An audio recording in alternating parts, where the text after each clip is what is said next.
Ceremonia mortore e Shpat Kasapit solli së bashku qindra njerëz nga e gjithë Shqipëria dhe diaspora, por një nga figurat që tërhoqi më shumë vëmendje ishte Gjesti, miku i tij i vjetër dhe bashkëpunëtori në disa projekte muzikore.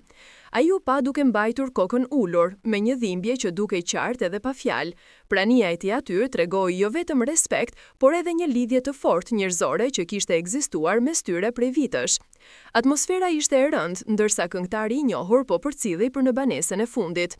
Gjesti mbërriti në ceremoninë e varrimit pak para nisjes së kortezhit dhe sapo pa arkivolinë e mbuluar me flamurin shqiptar, syt ju mbushën me lotë. Ai qëndroi për disa minuta pranë familjarëve, duke përqafuar nënën dhe bashkëshorten e Shpatit, të cilat përjetonin dhimbjen më të madhe. Në atë moment, duket se edhe ai vetë u thye emocionalisht, duke hapur zemrën dhe duke shfaqur publikisht pikëllimin që e kishte mbuluar.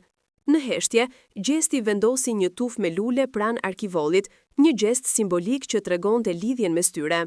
Ai nuk pranoi të jepte deklarata për mediat, duke zgjedhur të qëndronte në distancë dhe të përjetonte dhimbjen në mënyrën e tij.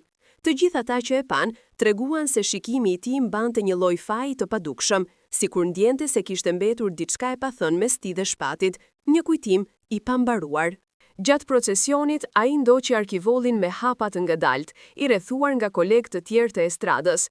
Edhe pse zakonisht njihet për energjinë dhe humorin e tij, këtë herë Gjesti dukej krejtësisht i zhytur në mendime, i lodhur, i mpir nga humbja.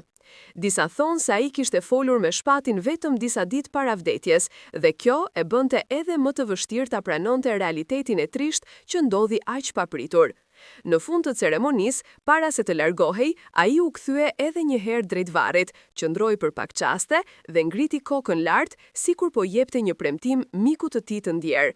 Nuk do të harojmë kur, tha ai me zë të ulët sipas dëshmitarëve pranë tij. Ajo ditë do të mbetet gjatë në kujtesën e Gjesti dhe të gjithë atyre që e deshën Shpat Kasapin, si një dëshmi e miqësisë së pastër dhe dhimbjes së sinqertë për humbjen e një njeriu që i ka dhënë shumë muzikës shqiptare.